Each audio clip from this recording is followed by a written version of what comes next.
शंभूराजे वय, हुद्दा, स्वराज्याप्रती यांचं योगदान याचा कुठलाही विचार न करता न्याय करा. गुन्हा साधा नाही.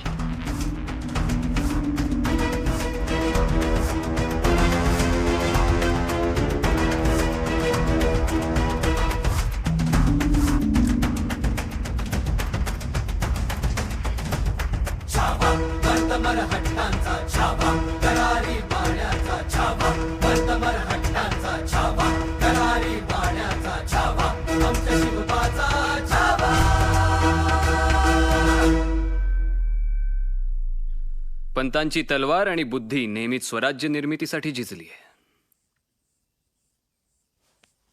वैयक्तिक राग लोभांपायी स्वराज्य दावणीला का बांधायचं? यांच्यात काहीतरी होतं म्हणून तर आबासाहेबांनी यांना इतक्या महत्वाच्या पदावर बसवलं. नव्या मंत्रिमंडळात देखील यांना तोच मान मिळेल जो आबासाहेबांनी यांना दिला. चालेल पंत? जी महाराज. पंत, फक्त ही शेवटची चूक असू द्या, कारण संभाजी गुन्हा एकदाच माफ करतो, नंतर गुन्हेगार साफ करतो.